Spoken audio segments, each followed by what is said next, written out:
Cara, é o básico do básico. Legal que a prova foi boa, que tudo deu certo, mas, sabe assim, atender as assessorias esportivas que levam os atletas, atender o atleta que está tentando se inscrever, passa meses Entender sem um ecossistema, Exato. né? É por isso que existe corrida de rua. E ponto. Mas, Aí. cara, é na própria USP, tá? Assim, eu guardo no bolso lixo até achar um lixo. Ou espero chegar no lixo Às vezes eu sei que eu vou tomar um gel, já tô vendo lixo ali, eu faço esse rolê. Mas, cara, o que você vê de gel no chão, copo de água. E o próprio Ibirapuera, né? Assim. É uma regra que não é regra, porque assim, é igual pneu de carro. Você pode dirigir no mesmo pneu até, sei lá, 10 mil quilômetros, mas você consegue ir até 15 mil, 20 mil, dependendo de como você usa. Então, não é uma regra. Eu tenho tênis que estão passando 700 quilômetros, eu ainda uso porque eu acho eles muito bons. Então, não precisa seguir a risca, mas ele vai perdendo performance. Olá, sejam bem-vindos. Mais um Corre Aqui News. Eu sou a Cris Guzman, tô aqui com o João Pachela, Tudo bom, Cris? Felipe Schmidt, bem-vindos. Tudo bom? Que fim de semana, hein? Foi esse, hein, gente? Muita corrida. Muita coisa. Ó, o Shima correu ontem, Maratona Internacional de São Paulo. Olha a medalha dele aí, gente. Muito legal. Essa medalha achei bonita, né? Eu também achei, porque também tem a distância aqui, ó, a distância. Aqui, então, ó. Eu sou mais hipócrita. Também. E aí os 30 anos da prova, achei legal. Bem diferente. Eu gostei dessa Ninguém pode medalha. falar que eu não corri os 42. Dessa vez você correu os 42. Bom, então, os assuntos de hoje são, além da Maratona Internacional de São Paulo, nesse fim de semana aconteceu a Maratona de Paris, a Maratona de Milão e a Maratona de Roterdã. O Caio Bonfim foi bronze no Mundial de Marcha Atlética em Brasília. A maratona vai ganhar um campeonato próprio e sair do Mundial de Atletismo a partir de 2031. O Gugu, é Gugu que fala? Gucci. Quebra o recorde de 20 anos de Usain Bolt, gente, nos 200 metros. Isso é um grande feito, né? Lançado o Brasil Gigante, o circuito de maratonas. A Maratona de Londres, a London Marathon Events, organização por trás da Maratona de Londres, acaba de adquirir a Maratona de Frankfurt. A Olímpicos lança o Corre 5 e os comentários do episódio anterior que a gente vai fazer aqui entre os blocos. Bom, vamos começar com a Maratona Internacional de São Paulo. Primeiro porque o Shima correu, segundo porque a gente é paulistano e terceiro que a gente está aqui no Brasil, então ela é mais importante desse fim de semana para nós outros. Concordo. Bom, a 30ª edição da Maratona Internacional de São Paulo aconteceu ontem, no dia 12 de abril, e a gente teve aqui campeões inéditos e vamos falar aqui os resultados, né? No masculino, o resultado da maratona foi o Ezequiel Kemboi Omulo, ele é queniano, com 2 horas e 12. Você vê que é uma maratona difícil mesmo. 2 horas e 12, a gente que traz aqui o tempo de outras maratonas, né? A gente não sabe. Não nem no top 10. Exato.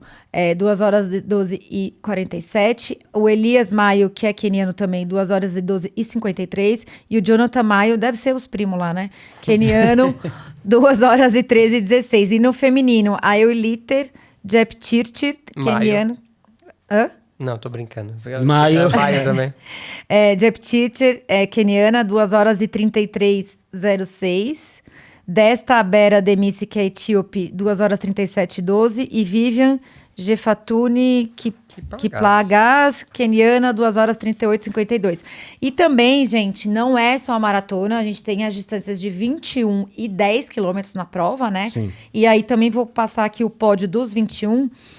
O masculino foi o Giovanni dos Santos, brasileiro, 1 hora 4h23. O Fábio Jesus Correia, brasileiro, 1 hora 4h47. O Leonardo Santana de Olinda, brasileiro, 1 hora e 10h11. E no feminino, Laura Manuela Espinosa Morales, brasileira, 1 hora e 16h47. Jéssica Ladeira Soares, brasileira, 1 hora 18h18. E Alice Yuri Lima Fonseca, 1 hora 25h31.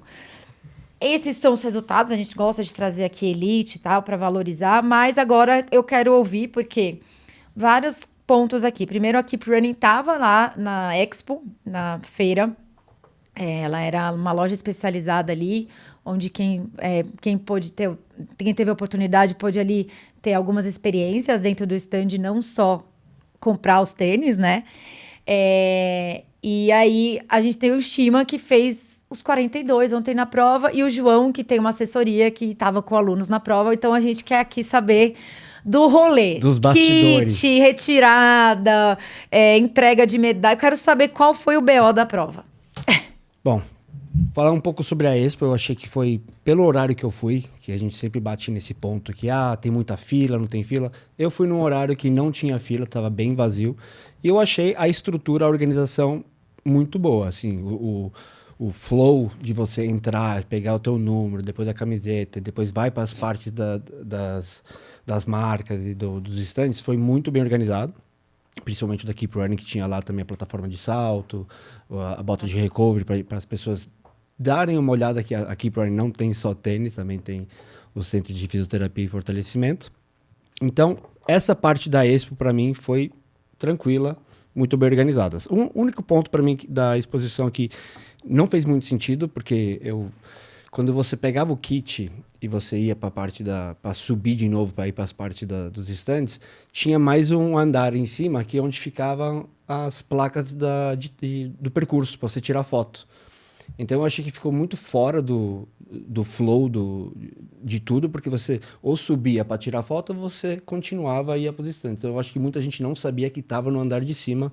Esse marco aqui tem todas as provas. Que tem os nomezinhos, aí tem o percurso, isso. que a galera gosta de... A parte instagramável. Instagramável do rolê, que eu também achei que estava mal iluminada, meio que estava jogada. Assim. Tá. Então, eu nunca tiro foto com os percursos, então para mim não fez muita diferença. Para muita gente, eu acho que para lembrança. Então, essa é a parte ruim que eu achei da Expo. Até por ser a 30ª prova, né? Exato, tinha que dar mais exposto. Mas é uma dúvida, né? O Pacubra, que é o mesmo lugar onde entregam o kit da São Silvestre, e que a gente trouxe aqui vários comentários da época da São Silvestre do calor, não sei o quê. Foi na Oca, né?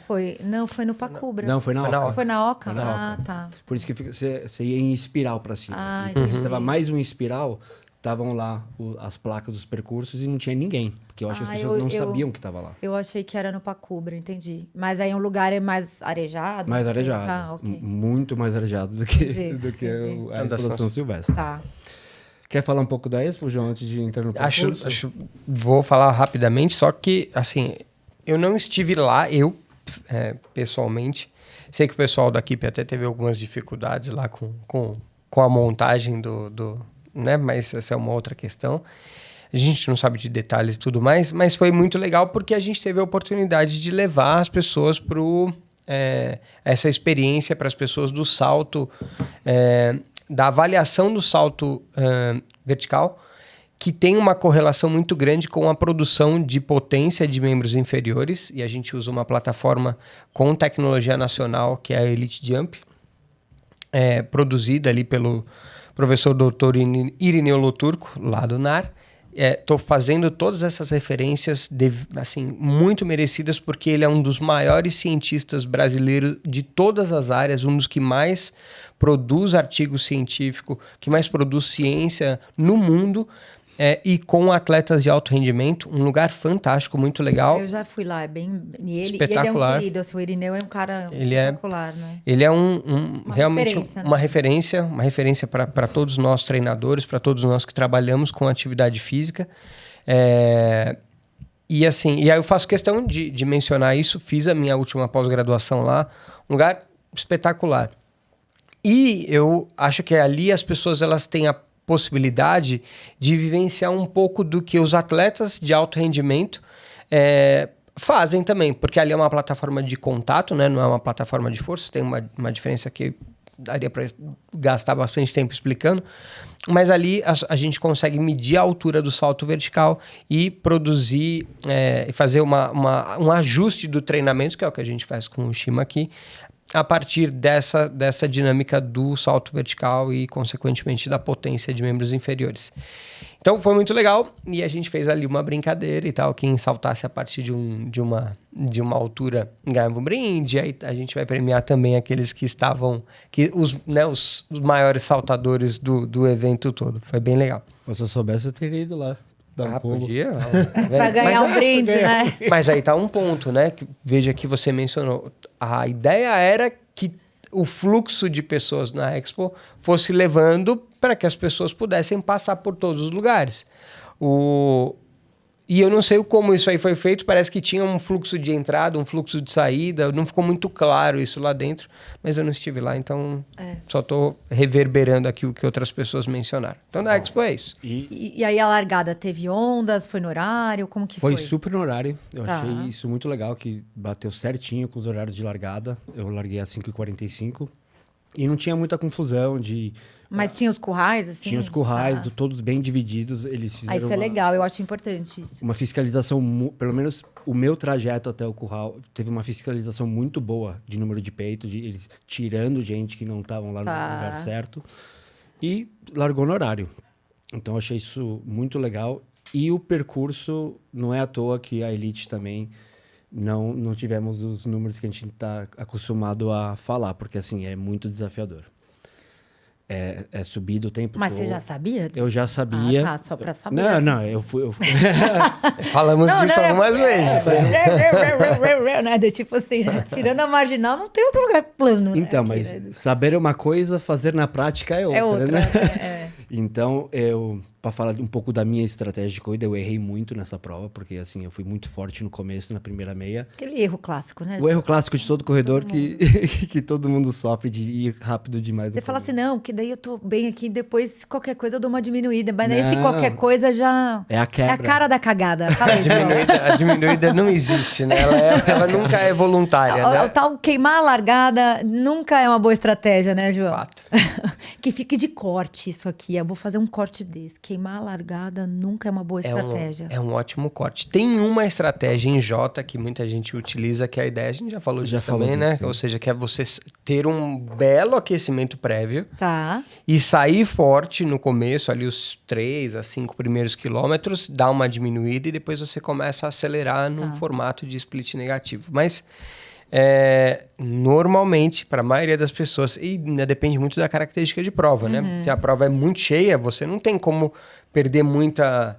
Você acaba perdendo muito, vocês sabem, né? Acaba perdendo muito, se desgastando muito para correr em zigue-zague, ultrapassando as pessoas se você quiser correr muito forte. Então, normalmente, de fato, não vale a pena. Fica a dica, gente. Pois é. Então, mas eu acho que para nós que somos corredores de São Paulo, é uma prova que todo mundo tem que fazer. Se você faz 42, se você faz 21, mas eu acho que os 42 dessa prova, eu acho que todo corredor que quer fazer maratona tem que fazer, porque eu achei... Foi muito emocionante de passar por todos os lugares. E tem torcida? Tem muita torcida. Sim, É? não comparado com, obviamente, com as provas que a gente sempre fala que são as provas que tem. Não, é porque a gente tá falando também de 20 mil corredores. As provas lá fora tem 50, 60. A Paris foi quase 60 mil ali, É né? até um arrepio, porque assim, na largada, os primeiros quilômetros, assim, até você sair da região do Ibirapuera, gente o tempo todo, e na chegada, muita gente torcendo por você, que dá aquele gás final, de você, tô completando. Eu acho que os últimos 2 quilômetros tinha muita gente ali, assim, que ia começando a ter mais e mais e mais conforme você ia chegando perto da largada. E para pontuar algumas coisas, nos 42, a parte da USP é muito solitária. Assim, na SP City eles falam a mesma coisa, né? Sim. Nossa, ali você tem que ter um preparo mental muito forte. E a gente porque- treina lá, daí acho que deve vir um enjoo, deve vir deve vir um refluxo aqui assim, né? Então, e você já correu 24 quilômetros e você tá ali e tem mais 10 para fazer ali dentro, no vai e volta, cavalo e as ruazinhas. Você sai de lá meio esgotado, porque é muito solitário. Só tem os 42 ali, então fica um silêncio até você voltar pro percurso e aí começa a ter mais torcida. Mas, em geral, eu achei fantástico, desafiador, mas, que nem eu falei, todo corredor de São Paulo tem que fazer essa prova. Tá, daí você chega pra pegar a medalha, a dispersão foi ok também? Tudo ok, Tá. sem aglomeração de nada. E o que veio no kit da prova, Shima? No kit veio um dadinho, veio um Bom, gel eu da gostei Forcel, desse kit. que é Tá. o patrocinador da prova.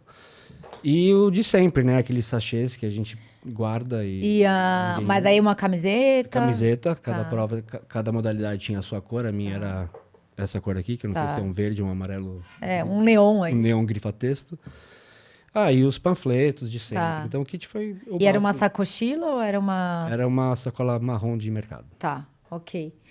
E, João, antes de começar a gravar, ouvi aí um burburinho, o pessoal reclamando da YesCon. Qual foi o B.O.? YesCon é a organizadora dessa prova, então Queremos saber o que houve, o que se passa. Não, acho que mais uma vez a ESCOM, ela...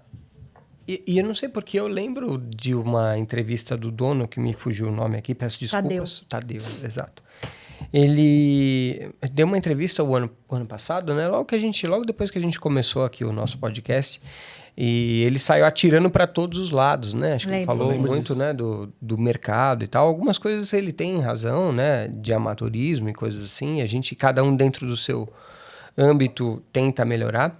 Mas eu acho que quando você sai atirando, você precisa olhar para si mesmo, né? Olhar para algumas coisas. E eu fico feliz porque, de fato, algumas coisas que o Shima trouxe aqui, eu ouvi, né, de alunos nossos, professores nossos que estiveram e que correram também a prova, falaram que tinha hidratação o tempo inteiro, que de fato... Era copinho, hidratação? Teve copinho e teve garrafinha, pequenininha. Tá. Teve isotônico também. Essa parte da hidratação eu tenho 0 reclamações. Foi muito bem. A cada 2, 3 quilômetros tinha alguma coisa para você tomar. E eu acho que tem uma... Então, eu fico feliz, né, de ouvir essas coisas, ou seja, o percurso devidamente aferido e tal, não ouvi nada que desabonasse nessas coisas que são básicas da prova, o que é muito legal, porque eu até olhei aqui, até brinquei com os alunos, né, porque a gente teve alunos em Paris também, mas brinquei quando eu fui falar sobre isso no grupo lá da Quark, eu falei, vamos parabenizar primeiro os de São Paulo e tal, porque no final das contas, né, somos paulistanos, somos brasileiros. Quem é Paris perto de São Paulo? Não, pelo amor de Deus, né? Mas o ponto é que aí... Uma chata, né? Mas é que num dia em que tivemos Milão, Paris e São Paulo, né, ou seja, 3 cidades... Estou aqui colocando São Paulo no mesmo patamar de Milão e Paris, porque São Paulo é uma metrópole maior do que as duas. Então, assim, nós temos a nossa importância aqui e tal. Nada de síndrome do vira-lata aqui, não. Pelo contrário, então a ideia é que a gente tenha também uma prova à altura. Então, fico feliz que essas coisas aconteceram. Porém, do lado das assessorias, a bagunça de sempre. Já há alguns anos a ESCOM, ela, vamos dizer assim, transfere ou num acordo, que eu não sei como é exatamente, coloca ou delega ou permite com que a ATC, que é a Associação dos Treinadores de Corrida, tome conta ali da área das assessorias. E desde que isso começou a acontecer, funciona super bem. Então a gente vai lá, monta todo mundo. E onde fica na maratona? Obelisco. No Obelisco, tá. No Obelisco. Então, e funciona super bem. Dessa vez estava a mesma coisa. Então você vai lá no site da prova, tá lá escrito que vai ser, se você, assessoria, quiser levar a sua tenda, você precisa entrar em contato com a Associação dos Treinadores para poder viabilizar isso de alguma maneira. E veja, você não precisa ser sócio da ATC, você precisa só comunicar. Exato, conversar ali para poder ter as orientações. Chegou um determinado momento que a ATC nos informou, olha, a ESCOM até hoje não mandou nenhuma informação, então dessa maneira a gente está permitindo, devolvendo a responsabilidade para a ESCOM, e eles têm até sexta-feira, 2 dias antes da prova, para avisar como vai ser feito. Sexta-feira à noite, a gente, ali no grupo, né, com os outros, com o pessoal, falei, pessoal, alguém recebeu alguma informação? Ninguém recebeu nada, nenhuma informação. E aí, num contato de um dos treinadores lá no período da tarde, aí disseram, olha, a gente quer, um dos treinadores ligou lá, por sorte, milagre, foi atendido, e aí ele falou, só aparece lá e monta. Você já tá na ATC? Não, eu sou associado. Aparece lá e monta de qualquer jeito e tal. Não acredito.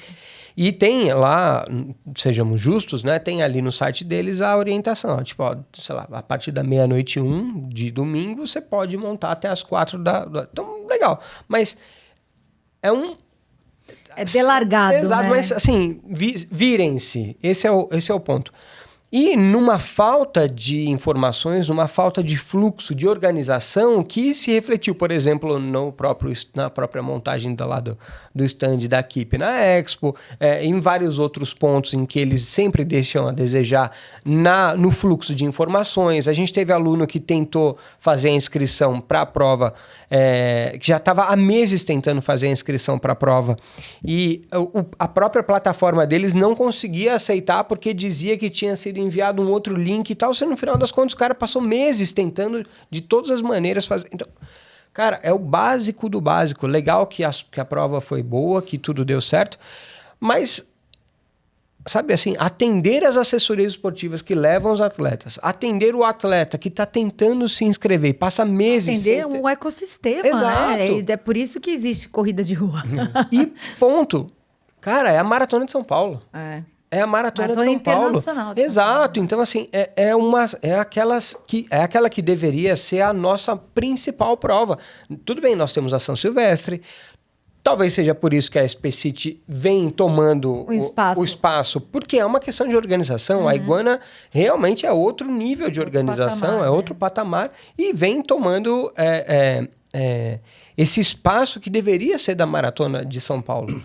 E eu, como paulistano e como corredor, como treinador, Obrigado.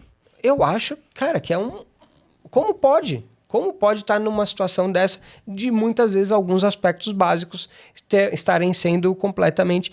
E vou falar também mais uma coisa. A gente teve aqui também na Keep Running, não vou citar os nomes dos envolvidos, mas a gente teve aqui promessas. Não, vamos fazer a sua inscrição e tal. Putz, agora não dá. Eu vou fazer, mas garanto. Eu vou fazer. Mas e no final das contas não saiu. Ou seja, os caras não cumpriram as promessas deles. Não correu, dizendo que ia... Gerando frustração em pessoas que treinaram para a prova, que se prepararam para estar presente. Então, é o básico. Não, e você comentou da plataforma, eu acho que é uma das piores plataformas que tem no nosso meio da corrida. Então, mas não é só para maratona, eu acho que é para todas que eles organizam, Sim, né? Parece que eles pararam no tempo. E vamos falar, né? Hoje tem tanta alternativa, né, gente? É tão fácil. Terceiriza, né? Exato. Não, e até esse lado, assim, por exemplo, a sensação que dá quando você me conta desses problemas todos, João, é que ou é falta de braço, né? Ou é falta de delegar mesmo. Delegar, ó, esse filho é seu, cuida, sabe? Assim, dá os nomes, né? Tipo, Sim. Porque às vezes você acha que o fulano tá cuidando do ciclo. Aquele cachorro sem dono geralmente morre de fome, né? Ou com vários donos, né? Mas eu acho que a sensação que eu tenho é que eles não sabem se comunicar minimamente entre eles e que isso reflete em todo o serviço prestado, né? Então... E eu até preciso fazer essa ressalva de que eu não vou me recordar o nome das pessoas, até porque eu não lidei com elas, né? Quem cuida é a Marcela dentro da minha equipe. Mas as pessoas do lado de lá, do lado da ESCOM, estavam se esforçando também para poder tentar entender o problema e responder e tal. A gente via que muitas vezes era uma situação que ninguém sabia para onde ir. Exatamente, atadas, exato. Né? E aí, realmente fica esse registro com tristeza. Por quê? Porque em contraste, e talvez uma das coisas mais importantes, mas dentro ainda do que é básico numa corrida, ela ter se desenrolado, ter sido desenvolvida com sucesso, porque teve hidratação para todo mundo, o percurso estava ferido, ou seja, tinha horário da prova, dispersão boa, então enfim. Exato. Então, isso aí eu acho que foi muito legal. Agora, tá um trânsito na cidade gigantesco, né? Não deve ser uma coisa... Aqui. Mas não tem o que fazer, né? Não deve ser fácil. Esse é o ponto também. O problema é de quem não corre. O problema é que depois para poder sair para fazer qualquer outra coisa. É que eu moro perto, então na verdade eu não estava aqui, eu só cheguei depois do almoço, então...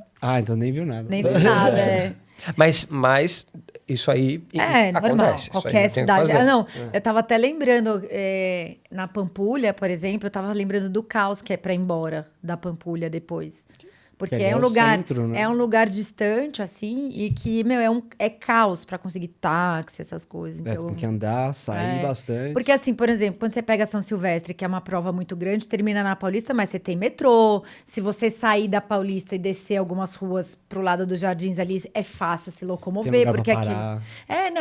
E ali não vai estar fechado o trânsito. Então, assim, dependendo da prova, é tranquilo, né? Assim, enfim. Mas faz parte do caos de uma grande cidade. Esse é o negócio. A amplitude da prova, né? Ou as vias por onde ela passa são vias cruciais para a cidade. Então você pega ali um monte de lugar que não tem jeito, né? Ema.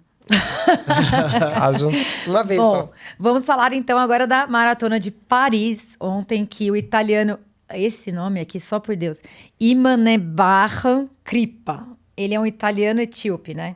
Venceu a Maratona de Paris com tempo de 2 horas e 5:18, conquistando seu primeiro grande título na distância e fazendo história como o primeiro italiano a vencer a prova.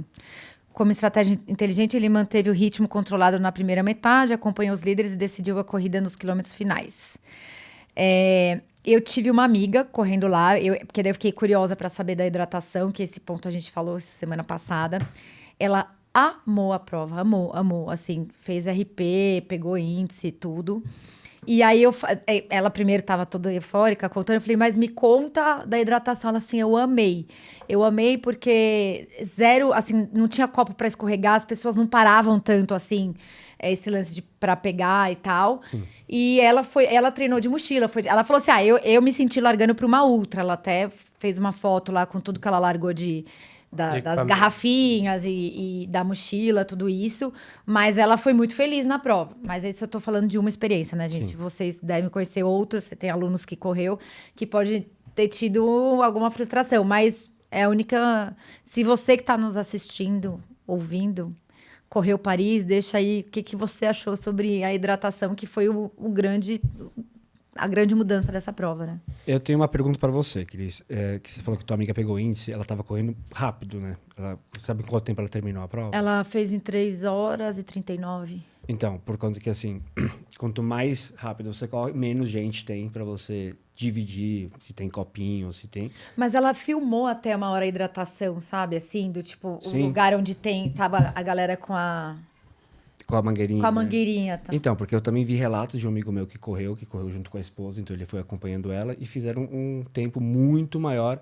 E pelos relatos que eu vi do vídeo dele, tinha muita gente, assim... Parada. Entendi. Aí você pegava fila para encher o copo, isso, entendi. Então, muito provável para quem correu mais rápido e também se preparou com mochilinha e tal, teve menos problemas, mas eu vi também relatos...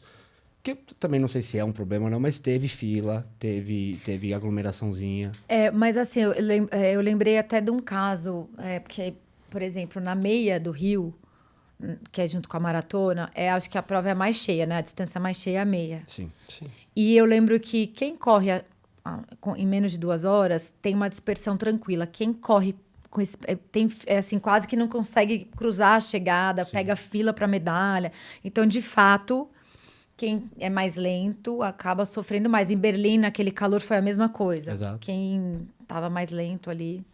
Então, eu não sei se eu sou a favor desse tipo de hidratação. Eu sei que as razões por trás disso são boas, mas são 2 tipos de público, né? O público que vai lá para tentar um tempo muito rápido, aí você tem todo a estratégia de pegar água e continuar correndo, e também tem o pessoal que está lá para se divertir, e isso pode não ser um grande fator, Sim. porque vai parar, Mas eu acho que se você, assim, eu pego essa minha amiga, ela treinou muito com a mochila e tal, acho que se você se prepara, Sim. né, para você não precisar da água, né, ali não precisar parar, eu acho que é super viável, né, você ter uma autonomia de água. Mas ela falou muito, na largada ela se sentiu numa ultra também, porque tava a maioria de mochilinhas, então, mas assim, eu acho que cada um tem aí uma experiência, né? Então não... Mas na MPR não teve ninguém sub 3 lá. O melhor tempo foi 3:05. Então, aí tudo é escolhas, né? Eu acho que esse tipo de hidratação prejudica um pouco para quem quer fazer esse tipo de tempo, porque em algum momento, não sei quanta água ou quais tipos de mochilinha tem, mas eu acho que em algum momento talvez acabe. Aí você precisa de... mas, por exemplo, ela tava com mochila e garrafinhas, entendeu? Sim. Aquelas garrafinhas molinhas, Os né? squeezezinhos. Isso. Então, não sei, gente, assim, eu tenho dificuldade de correr com tanta coisa, chacoalhando, parecendo um caminhão-pipa. Não mas é cada um é cada um. Eu sou minimalista, eu não corro de viseira, nem de óculos, porque eu não gosto de nada me incomodando. Mas isso é uma característica minha. Então, assim, isso não é porque eu não gosto, é porque é ruim, entende? Então, assim, eu respeito demais a opinião dos outros, assim, porque eu acho que cada um tem um limite aí, né? De incômodo, Porque você faz uma comparação, tipo, na Maratona de São Paulo tinha muito copinho, muito gel no chão. Então, eu entendo que possa escorregar, alguém possa... eu tenho um amigo meu que em Chicago, ele tava para fazer o RP dele, escorregou num copo e machucou o joelho e terminou se arrastando, entendeu? Então, assim...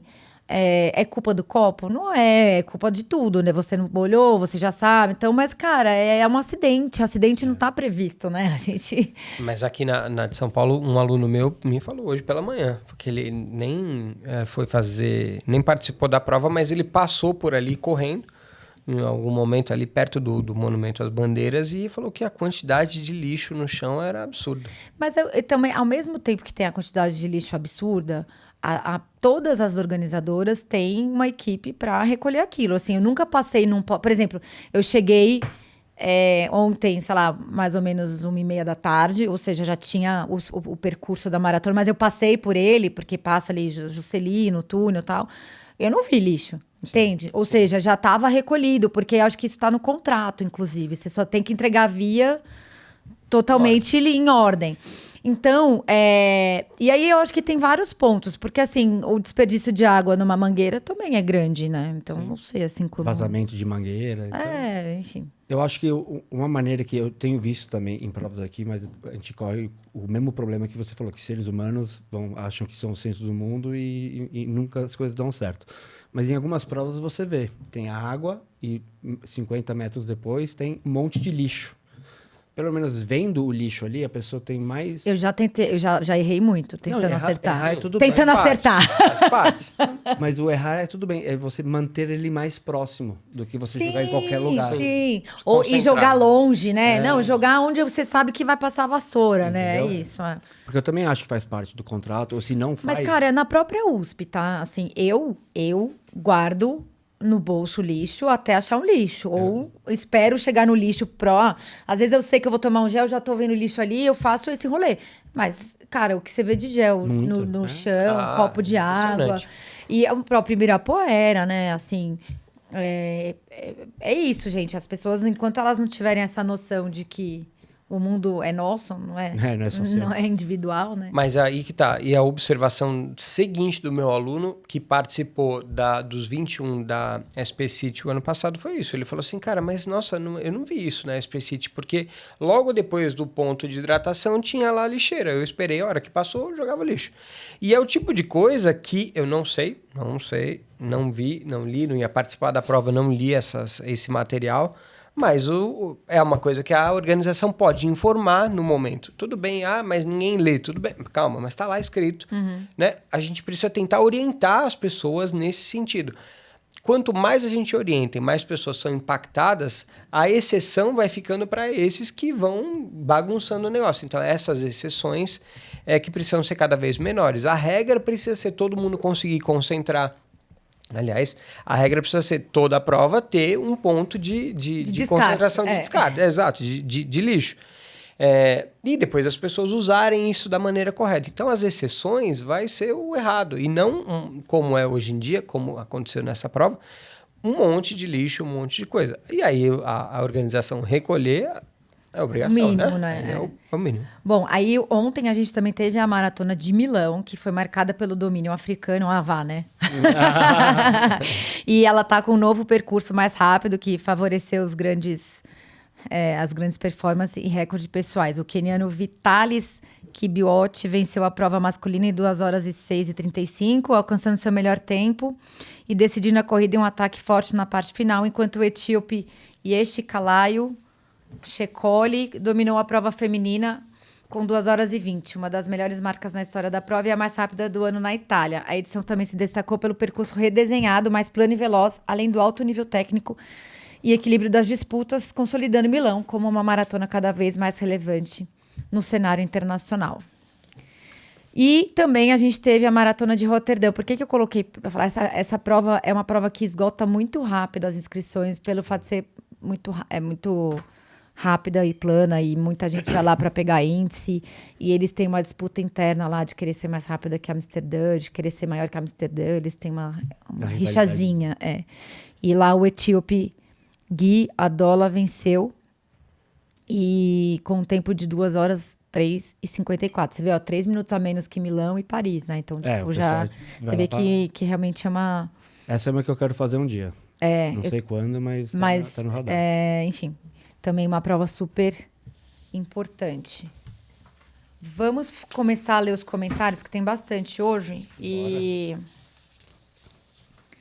vamos lá, vou começar com o nosso querido Doca, está aqui de novo.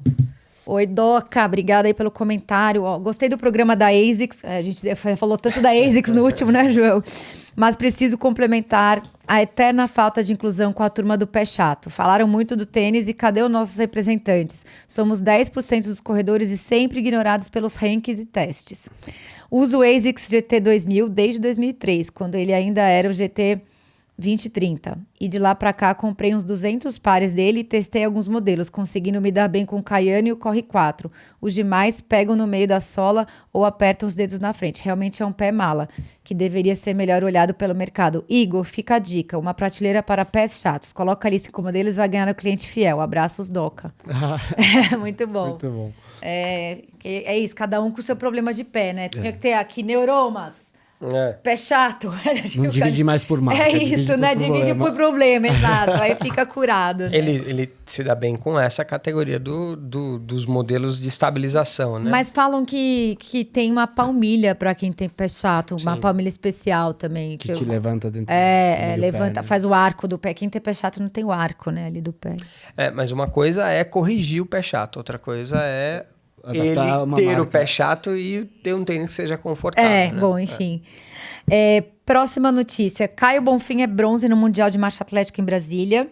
Bom, o Caio fez a disputa que aconteceu ontem, né? E correndo em casa com forte pressão emocional, ele manteve entre os líderes durante toda a prova, brigando pelo título até os quilômetros finais, quando acabou superado pelo italiano Francesco Fortunato, que foi o ouro, e pelo etíope Misgana Wakuma, que foi a prata, fechando com um tempo de 1h27:36 na marcha atlética, nos 21K da marcha atlética. Parabéns, Caio. O que a gente vai fazer? Reforçar mais uma vez o seu convite para vir aqui no Corre Aqui Podcast. Você sabe que você está mais que convidado, será muito bem-vindo.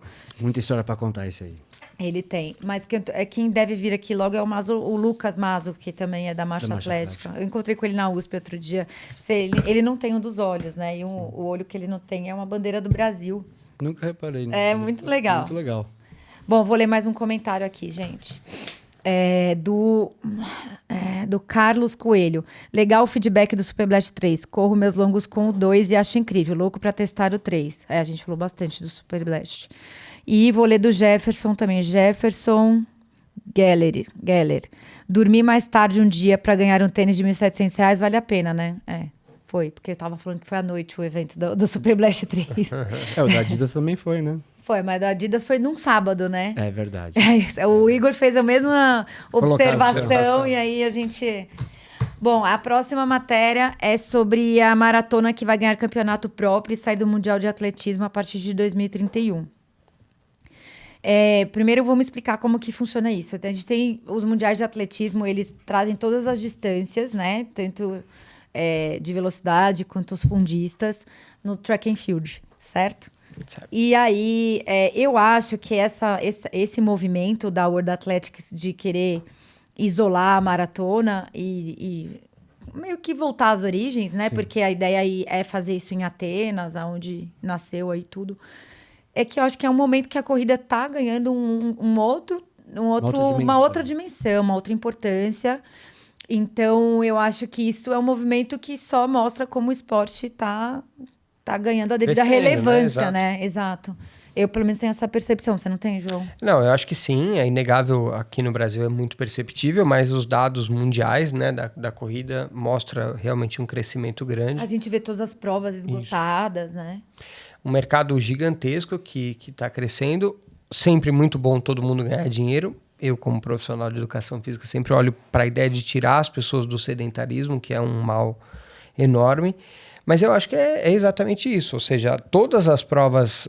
O atletismo, falei isso antes aqui com o Henrique também. A gente estava brincando com a nossa próxima notícia, que é o fato do recorde do Bolt ter caído nos 200 metros. Mas o quanto é fácil para essa galera que é de alto rendimento desempenhar. Fácil entre aspas, né? Sim. Mas o quanto é até bonito de você ver, né, e tal. Quem corre sabe que tem ali uma dinâmica biomecânica, e aí você olha o keniano ou esses atletas de elite correndo, parece que os caras têm uma mola no pé, né? E a mesma coisa acontece com saltadores, sprinters e tudo mais. Então, mas o que eu acho é que o atletismo ele consegue reunir muito bem quando você junta as principais modalidades. Então a gente vê aí a própria Diamond League, o Mundial de Atletismo, as Olimpíadas e tudo mais. Mas a maratona e a corrida de rua, elas têm criado, né, um público muito fiel, tanto de praticantes quanto de pessoas que estão ali assistindo. E faz todo sentido você tirar, putz, se for para Atenas, então já vai e daí eles estão falando fantástico. aqui que Atenas já recebeu o selo Elite Label e agora eles querem alcançar o Platinum no nível mais alto das corridas de rua, colocando Atenas no mesmo patamar de provas como Londres, Berlim e Tóquio. Isso aqui tinha que ser obrigatório no final, porque... O label. Não, porque... Não, sim, o label, certeza. Mas é que Mas correr em Atenas... Pô, é a maratona... e você termina no ali. estádio, falam que é linda a prova. Tá na lista, em um momento eu vou fazer, não sei quando. Bom, deixa eu ler mais um comentário, calma aí, vamos lá. Cadê os comentários, gente? Tô perdida aqui já. São muitos, hoje são muitos. O Edu SP, fala pessoal, excelente programa, é divertido, É divertido a participação do Igor, porque ele é gente como a gente. Me refiro ao comentário do posto de hidratação. Acho que ficaria top com os 4 fixos. Cris estima no comando, João na parte técnica e Igor com a visão do usuário. Fica a dica. Sobre tênis, comecei com Olímpicos. Vai que eu desanimava, né? Hoje estou treinando de Adidas por influência. Mas tenho que falar, curto muito o tênis da ASICS e hoje entendendo melhor o mundo da corrida, dá para ver que é realmente uma referência. Sempre que dá, passo na ASICS House para testar os modelos, pois ajuda demais para ver qual encaixa melhor na corrida. Abraço. Verdade, Edu, a ASICS House ali é uma boa pedida para experimentar. E de colocar nas 4 aqui é um problema de agenda mesmo. A ideia é ter quando um não pode, outro vem, a gente vai se ajudando. Uma rotatividade igual no rock. Entra um, sai outro. Exato. Bom, próxima matéria... Eu não sei falar o nome desse cara, gente. Não sei se é Gugu, se é Goat, se é Got, se é... Enfim. Go. Ele quebra o recorde de 20 anos de Usain Bolt nos 200 metros. Ele é um australiano, de 18 anos, que acaba de reescrever a história durante o campeonato nacional em Sydney, quebrando o recorde mundial júnior. O tempo não só lidera o ranking juvenil, como também é mais rápido do que o Usain Bolt corria na mesma idade. Bolt quebrou pela primeira vez a barreira dos 20 segundos com 19,99 e ele fez 19,67. São milésimos de segundos, né? Ah, mas nesse esporte é como se fosse 3 quilômetros. Era de 2005 o recorde, ou seja, 20 anos depois... Uma nova era está começando, né, gente? Tomara que daqui a pouco não venha a notícia que estava dopado, né? A gente só espera isso. Sim. Você fala que o recorde está desde 2005. É incrível como tem alguns recordes que estão aí há muito tempo. Há muito tempo, O próprio dos 100 metros, do próprio Usain Bolt. É verdade. Bom, vou ler mais um comentário aqui. Camila Santos. Meu nome é Camila, moro em Toronto e escuto o podcast toda semana. Olha que legal, estamos em Muito Toronto, legal. né? Adoro as dicas da Cris sobre a Maratona de Chicago, porque vou correr essa prova este ano. Também estou inscrita para Nova York, mas tudo vai depender de como vai ser Chicago. Cris, quando você vier para Nova York, pode fazer conexão aqui em Toronto também. Assim como quando você ia correr em Indianápolis. E se vier, eu te levo para correr no Waterfront, que para você nunca mais vai querer correr no Ibira. Não, Ibira é Ibira. Também amei a discussão sobre marcas no episódio passado. Podem falar o que quiser, mas ASICS só concorre com o ASICS. É o amor da minha vida quando o assunto é corrida. A linha Nova Blast foi amor à primeira vista. Só compro quando está em promoção. Porque se eu seguir a regra de aposentar o tênis com 600k, eles acabam rápido demais. Aliás, essa regra é mesmo verdade? Não. No episódio com o Daniel, inclusive, ele fala que o Super Blast dele tem mais de 1.000 quilômetros e tá tudo novo ainda. Só a observação de que, de fato, não é verdade, mas depende muito de como a pessoa usa. Como usa e de qual tênis é. Porque, assim, o material de um Super Blast é diferente de um Corre 4, sei lá. Então, um tem placa, outro não tem, outro... Então, você tem que avaliar, mas 600k eu acho pouco anyway. Assim. Essa regra dos 600k foi meio que baseada em performance, né? Então, quem corre aí para os atletas de elite, os atletas amadores que estão buscando performance, é uma regra que não é regra, porque assim, é igual pneu de carro. Você pode dirigir no mesmo pneu até, sei lá, 10 mil quilômetros, mas você consegue ir até 15 mil, 20 mil, dependendo de como você usa. Então, não é uma regra. Eu tenho tênis que estão passando 700 quilômetros, eu ainda uso porque eu acho eles muito bons. Então, não precisa seguir a risca, sabe? Mas ele vai perdendo performance.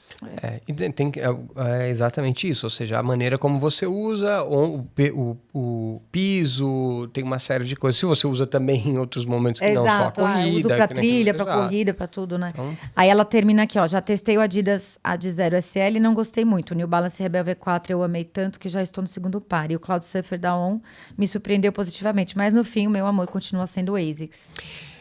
Eu ia fazer essa observação aqui. O Adidas, o Evo SL, é um tênis fantástico. Mas é exatamente isso. Ou seja, o quanto ele é fantástico para algumas pessoas e para não, outras pra- não. Então é muito Mas pessoal, o próprio né? Rebel V4, quando saiu, ele meio que viralizou, mas uma galera não habituou, não gostou, enfim. É particular mesmo, né? E foi o que eu falei no episódio anterior. O ponto para mim da ASICS, a grande vantagem da ASICS é o fato dela estar entre os 3 melhores tênis para cada tipo de corredor. Esse é o ponto. É o melhor tênis do mundo? Não dá para dizer, porque o melhor depende de muitos fatores. Cada um, né? Bom, vamos para a próxima matéria. Lançado o Brasil Gigante, o circuito de maratonas. O Brasil Gigante é um circuito de 8 provas brasileiras, de 42 quilômetros, ou seja, é só maratona. E que tem como missão incentivar que os brasileiros corram mais maratonas no Brasil e, com isso, ter mais contato com toda a diversidade, enfim. Por que esse nome? Vem do hino, gigante pela própria natureza. E ao completar 8 provas, você recebe uma medalha especial e se torna um gigante. Quais são as provas que estão... quais são as provas que você precisa fazer para receber essa medalha tão especial? Maratona Internacional de São Paulo, Maratona Internacional do Paraná, Maratona Internacional de Porto Alegre, Maratona de Campo Grande, Maratona Internacional de João Pessoa, Maratona Internacional de Floripa, Maratona de Salvador, Maratona de Aracaju. Realmente pega O Brasil todo. bastante coisa. Acho que não a região norte não, né? Não. Não, mas tá bem distribuído, eu acho. Tá bem distribuído. Talvez...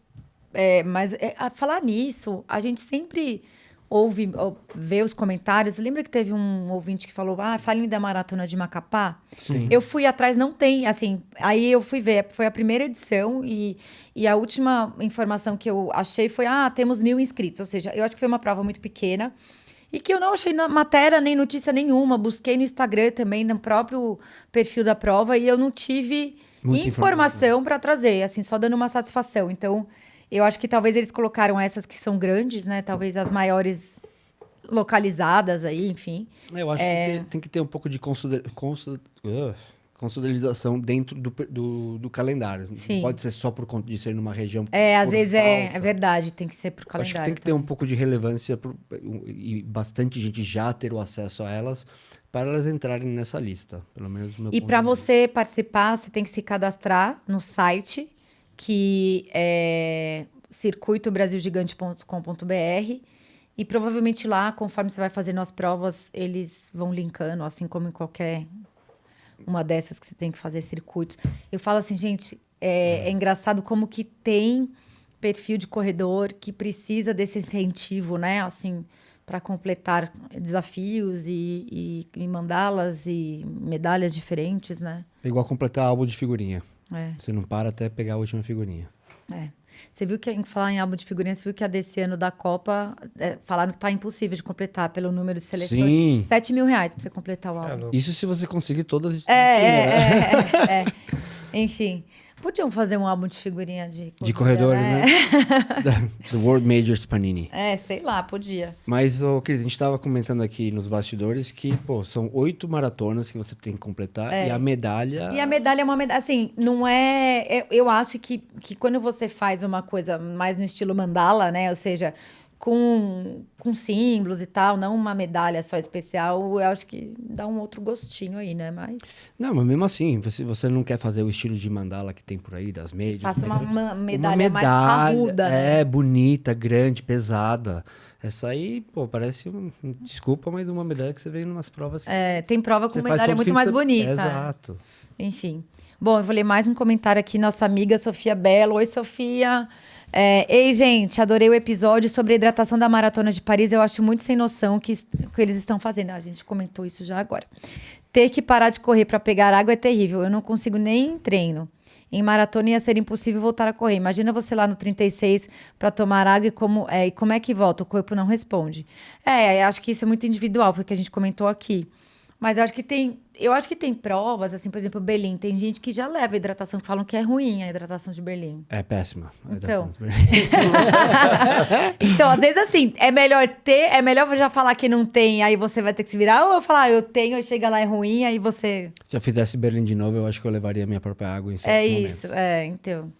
Mas é isso, né? Você vai levar mais peso, né? Então, de um jeito ou de outro, você acaba prejudicando a sua performance. A sua performance, né? Então, Enfim. é só fazer uma observação sobre a Sofia. Sofia, boa sorte em Boston, verdade, né? Na próxima, boa prova. daqui uma semana, exatamente. Dê notícias, queremos saber como é que foi, conte tudo. Boa sorte. Mas nós estaremos aqui correndo a meia maratona de São Paulo por ela não vai estar aqui, mas nós vamos estar lá. É verdade. A meia maratona no outro final de semana e Boston daqui uma semana. Daqui a uma semana. Na segunda-feira, daqui uma semana, dia 20, né?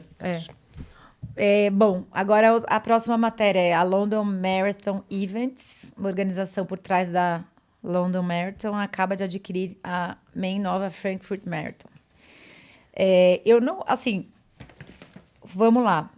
Eu entrevistei aqui o Hugo Souza, que ele organiza provas em Portugal, e na nossa conversa ele me explicou, porque eu já corri a maratona de Lisboa, e ele estava falando que mudaram a largada da maratona porque a London Marathon Events já organiza a de Lisboa. E aí, por que eles mudaram? Porque começou a ficar grande a prova e no lugar que era, eles começaram a meio que assim, a gente vai mudar a organização para trazer mais gente, para divulgar mais a prova e tudo isso. Sim. E aí, agora eles estão fazendo a mesma coisa com Frankfurt. Acho que, e pelo que a matéria diz, não vai mudar nada do percurso, a prova já é boa, talvez eles vão ajustar coisas muito... Porque, assim, lá na maratona de Frankfurt tem o revezamento também, né? Você pode fazer o revezamento na distância.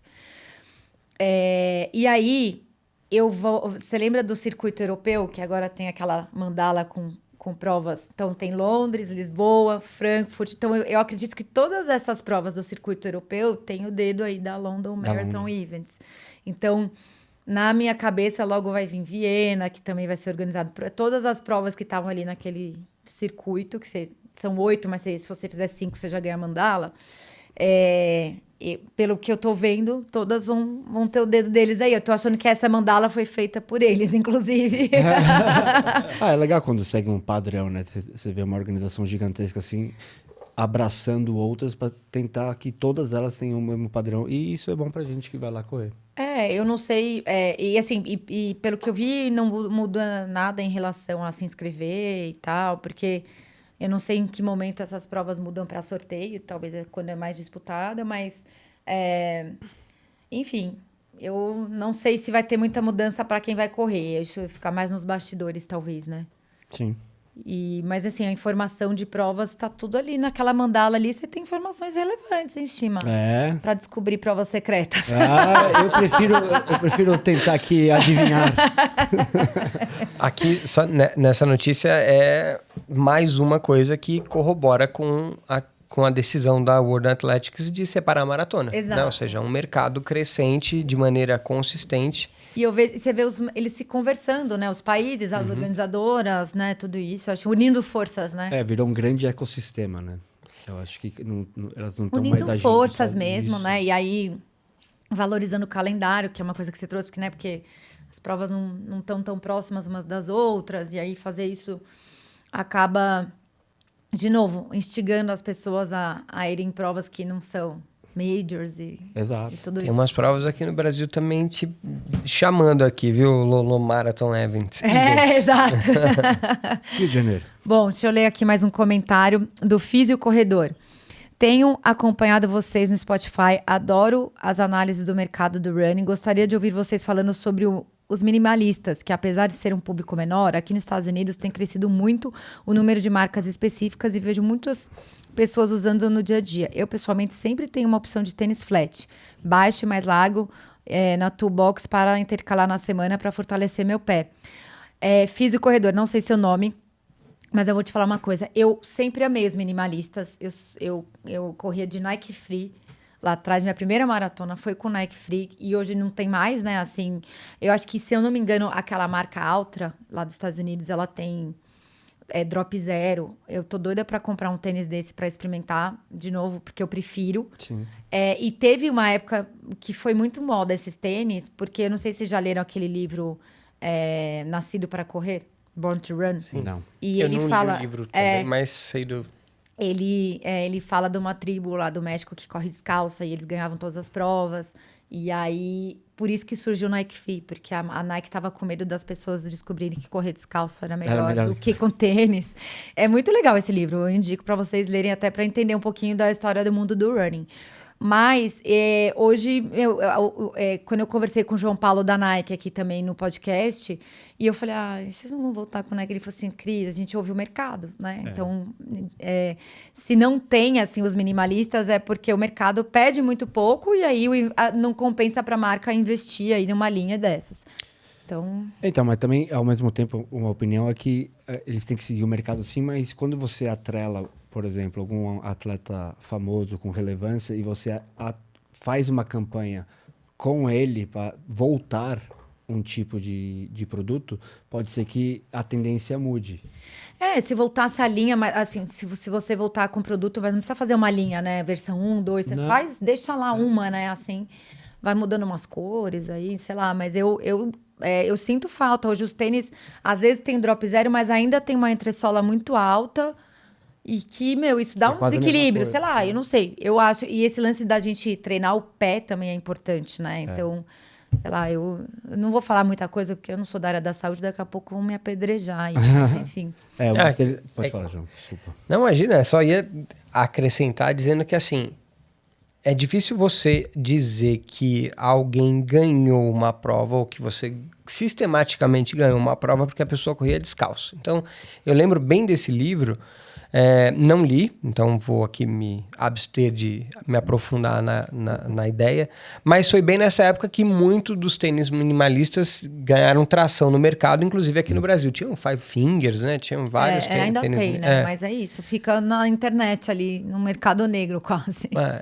E eu não estou sendo contra, eu também sou a favor, tem muito da ideia, da gente chama de footcore, né? Dessa ideia de treinamento dos músculos intrínsecos do pé, que faz todo sentido, fundamental dentro da preparação do corredor.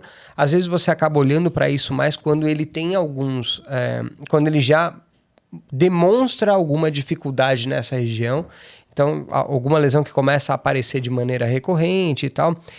Nosso fisicorredor, é isso? Chama fisicorredor. Isso, provavelmente sabe melhor do que eu, inclusive, de que você, para ter uma lesão, o fator mais importante para você ter uma lesão é ter tido essa lesão previamente. Então, as lesões elas acabam sendo basicamente as mesmas.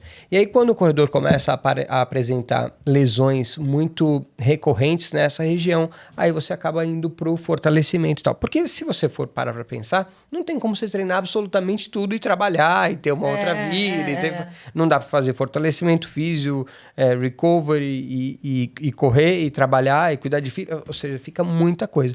Então, no amador, você acaba atuando de uma maneira mais pontual ou quando aparece alguma situação. Esses tênis, assim como outros métodos de treinamento, eles têm muito a contribuir. O problema é o que diz a ciência sobre o tênis. O tênis precisa, como premissa número 1, já falamos várias vezes, é ser confortável. Se a pessoa sente-se confortável em correr com um tênis minimalista, ótimo, excelente, melhor. No final das contas, talvez até esteja carregando menos peso, ainda que a tecnologia atual. Se você pegar, por exemplo, o Evo, nossa, me fugiu, Evo Pro? O Evo, mas o Evo. O Evo Pro, Pro 1. E tem agora, acho que tá até no 2, exato. Ou o próprio Meta Speed Ray, eles são muito leves. São tênis que dificilmente, até os minimalistas... Mas são altos. Mas são altos, esse é o ponto. Então, porque assim, quando você lê esse livro, aí você começa a entender um pouquinho, porque assim, quando você poupa o seu pé demais, são esses tênis maximalistas, você vai acabar sobrecarregando outras partes do seu corpo. Assim como a placa muda o seu jeito de correr também. Sim. Então, e aí acaba que seu pé fica muito fraco porque você tá poupando ele e sobrecarregando o tornozelo, o joelho, o quadril e tal. Então, assim, tem toda uma lógica aí por trás disso. E quando você fortalece seu pé, automaticamente você não vai compensar em outras... E o fato de você correr com minimalista é isso, é você... Mas isso também tem a ver com o jeito que você ataca o chão. Tem a ver Sim. com uma série de outros fatores. Então, veja, eu não estou dizendo que não tenha Sim, que treinar. sim. Pelo contrário, tem que treinar. O que acontece é que a gente acaba atuando de maneira mais pontual. O cara tem mais lesões, sei lá, no pé. Aliás, o nosso ouvinte também pode dizer. Às vezes você tem uma lesão em outro lugar e aí você descobre que no final das contas a origem era, por exemplo, o pé. Mas eu acho que isso é uma avaliação individual. Treinar os músculos do pé faz todo sentido. Esses tênis, eles têm a contribuir. A questão é que quando você está lá na prova, provavelmente você vai usar um tênis que te dê esse conforto necessário. Agora, utilizar esses outros modelos para poder compor ali o treinamento, legal. Assim como correr descalço. Sim. Correr descalço faz sentido? Faz. A prova inteira, não. Então, mas o correr descalço, ele, por exemplo, tem... Você não pode simplesmente... Eu não posso amanhã chegar no Ibira, eu vou correr descalço. Tem que ser uma progressão. E, de novo, a gente não tá... Porque, assim, o correr descalço dessa tribo lá que corria, eles corriam muito numas trilhas e tal. O asfalto que a gente corre hoje, meu Ibira já é perigoso correr descalço. Exato. Você não sabe se tem desde... Cocô de cachorro a caco de vidro e tal. Exato. Aí você vai correr numa prova de rua, imagina. Ninguém limpou a rua pra você correr lá. A questão não é da limpeza em si, justamente bicho, vidro, é tudo. E você pode usar a estratégia de correr descalço, por exemplo, no aquecimento.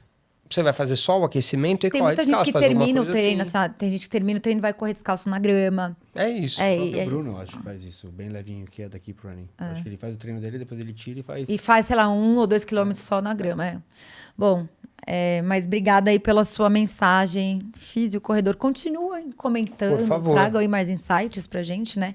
E aí, nossa última matéria aqui é Olímpicos, né? Foi um grande assunto aí na última semana. Lançou o Corre 5, num super evento lá no AMB. Eles correram no Sambódromo, né? E é uma nova geração. O Corre 4 foi um grande sucesso da marca, né? E o destaque fica para a espuma de Piva, que combina EVA com Pibax para entregar mais leveza e retorno de energia. Com 217 gramas, o drop de 8 milímetros, o modelo também mantém a proposta versátil da linha, agora com a construção mais atual em todos os pontos. Preço, R$600, R$ 599,99. É a evolução mais relevante da linha Corre até agora. De novo, a gente cai no assunto de acessibilidade aí, de ser Da marca, acessível, a Olímpico ser acessível a todos. A gente ainda sabe, a gente está num país, né, onde a diferença social é gritante, né, e o acesso também. E é isso, uma marca brasileira proporcionando aí um produto de qualidade. Por um preço bem acessível. É uma marca que a gente fala muito, né, uma marca que entrega, que foi, de novo, um dos comentários que a gente disse, eu comecei com Olímpicos, vai que eu não gostava de correr, né? É isso, você não precisa investir tanto, né? Sim. E que patrocina a Maratona de São Paulo, ou seja, também apoia. Papai patrocina de Porto Alegre também, Sim. enfim. Muito legal. Temos aí bastante relevância aí para Olímpicos, parabéns pelo lançamento. Não testei, não ganhei, mas se quiser mandar, a gente testa, né? Lógico. E os ouvintes também podem dizer o que... Também, né, quem já tem, se já comprou, se já testou. Aí agora vamos ler os últimos comentários aqui. O Murilo Rodrigues, ele fez 2 comentários. Ele falou, estamos chegando no momento em que as receitas para fabricar um bom calçado não é mais segredo. A diferença agora, ao meu ver, são detalhes e carga tributária do país onde é vendido. Porque a gente estava falando, né, do tipo, o Igor falou, você chega lá na China, o mesmo cara que faz o Nike pode fazer um igual para você, você vai lá e põe sua marca, entendeu? Sim.